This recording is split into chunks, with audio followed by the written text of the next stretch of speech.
Ahoj, zdravím vás u prvního videa na tomhle kanále na stínech století.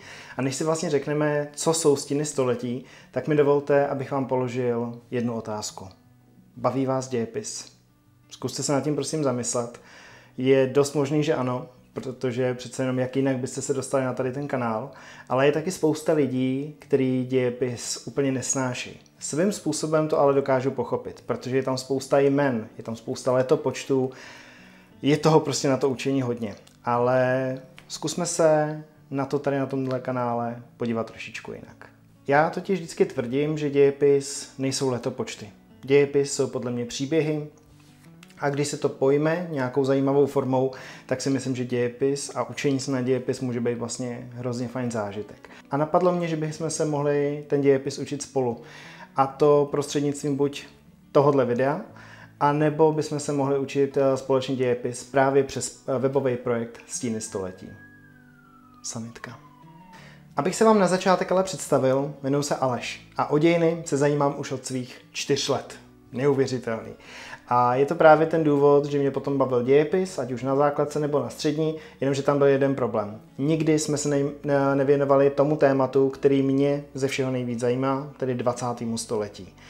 Právě 20. století je vlastně tématem i mýho projektu Stíny století. Já se zaměřuju na 20. století, o něm chci vyprávět a právě když to tak řeknu, tady to období chci trošku procpat mezi mladý čtenáře, potažmo, když to tak řeknu, diváky, protože ve svých 4 letech jsem poprvé viděl film Atentát. Je to o atentátu na Reinharda Heydricha a tady ten film mě vlastně neuvěřitelně dostal, protože jsem se od tohohle filmu začal víc a víc zajímat a ve svých 4 letech jsem tak vlastně paradoxně měl úplně jiný zájem, než mi měli moji vrstevníci. Já jsem si prostě četl knížky a s dětma ve škole jsem prostě mluvil o takových věcech, jako je atentát na Heydricha, holokaust a podobně, což potom vedlo k tomu, že si moji mamku zvali ze školky, paní učitelky, že to nebylo úplně asi v pohodě. Každopádně, kdybych vám měl ukázat knížky, které mě opravdu hodně ovlivnily v mé cestě historií, tak jsou to knížky ze série Děsivé dějiny. Já vůbec nevím, jestli jste se k tomu někdy vůbec mohli dostat. Tohle jsou prostě knížky, které vycházely okolo roku 2000 možná. A první knížka, kterou jsem dostal, tak, která byla jako hrozně fajn, byla Temní rytíře a ošumělé hrady ze série Děsivé dějiny. Teď nevím, jestli se vám to vůbec nějakým způsobem zaostřilo. A ta druhá, která mě vlastně ovlivnila mnohem víc, tak to byla Strašná druhá světová válka.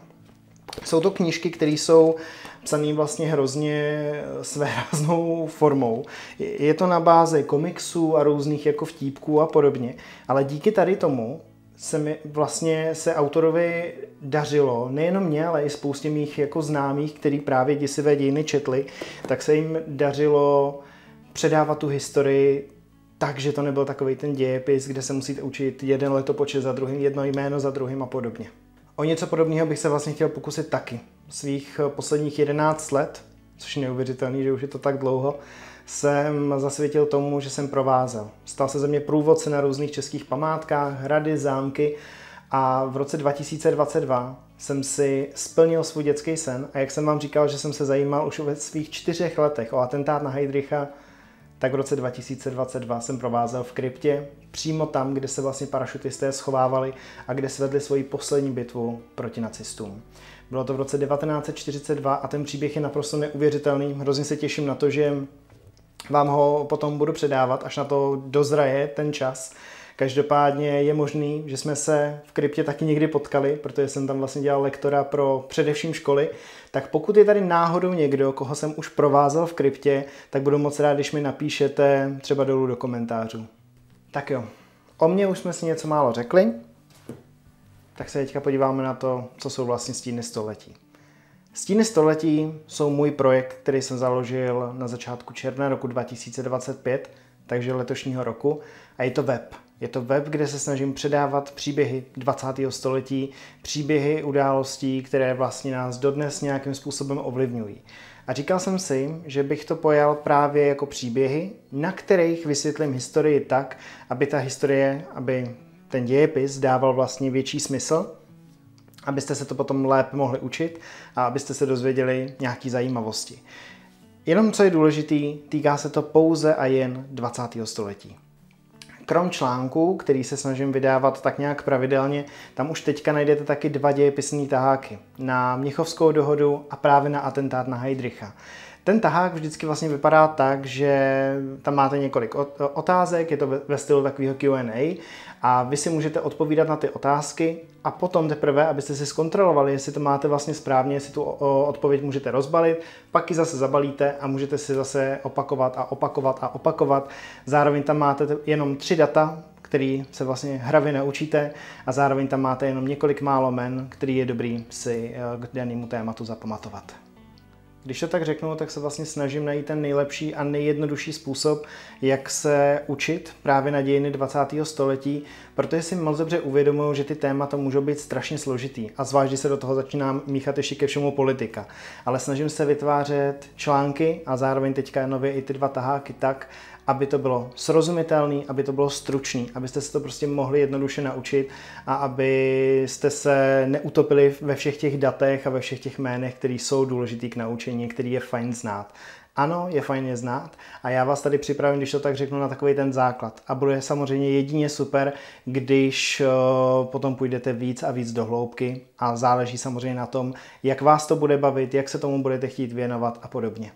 A hlavně, když to tak řeknu, sám jsem ještě mladý a vím, jaký pro mě bylo těžké se něco učit. U mě teda nebyl problém dějepis, u mě byly zase problémy úplně jiný předměty, ale vím, že hodně záleží na tom, jak vám to někdo předá a já se vám budu snažit ten dějepis předávat tak, aby pro vás byl co nejsrozumitelnější, abyste si z toho co nejvíc zapamatovali a aby vás to taky hlavně bavilo. Já tady to video vlastně nahrávám v momentě, kdy nemám jedinýho odběratele a uvidíme. Třeba mezi váma bude někdo, koho baví dějepis, kdo by chtěl tady ty videa sledovat a budu za to určitě moc rád. A pokud je tady třeba někdo, kdo by se chtěl učit jinou formou, právě na dějepis, právě na to 20. století hlavně, ještě jednou podotýkám, tak budu určitě rád, pokud si tady u toho kanálu dáte odběr, pokud si tam dáte zvoneček, aby vám neutekly další videa. A můžeme to pojmout právě takovou tou formou, že si takhle dáme společně čaj, budeme si povídat a můžeme mezi tím probrat různé otázky, třeba co by vás zajímaly právě k historii. Můžeme si dát nějaký tipy na knížky, které se právě věnují dějinám. A nebo mě napadlo, že bych mohl právě vytvářet podcastové verze svých článků. Z toho důvodu by bylo fajn, kdybyste si právě podívali na ten web Stíny století. Odkaz je buď to dole v popisku, nebo tady někde na kartě. Už vlastně ani nevím, kde se takhle ty karty ve videu objevujou. Projděte si ten web a pokud by vás to bavilo, ale měli byste třeba problém, že by vás to nebavilo tolik číst, protože na čtení prostě nejste, tak můžu dělat tady ty videa, že bych vlastně načetl ten článek, udělal bych to tak jako zajímavý, aby vás to bavilo na poslouchání nebo na sledování.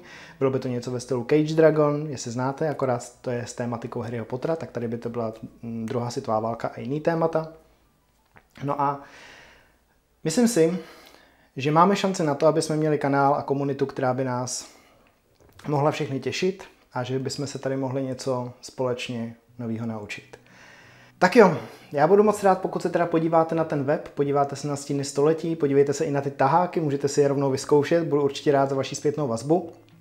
No a já věřím, že se uvidíme zase příště, věřím, že by vás to mohlo bavit a vzhledem k tomu, že poslední roky svého života jsem věnoval tomu, že jsem se snažil předávat návštěvníkům příběhy z dějin a snažil jsem se jim zároveň zpříjemnit ten den, tak budu určitě moc rád, pokud mi tu příležitost dáte i vy, tady na YouTube, anebo právě na webu Stíny století.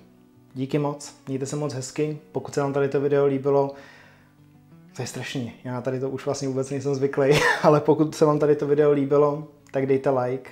Můžete tady to video teoreticky sdílet i mezi vaše spolužáky, mezi vaše kamarády. Ale vlastně přece jenom tady to video nemusí vůbec sledovat jenom studenti a žáci škol. Takže pošlete klidně video někomu, o kom víte, že by ho to mohlo zajímat. A mějte se krásně a uvidíme se zase příště. Mějte se hezky. Ahoj!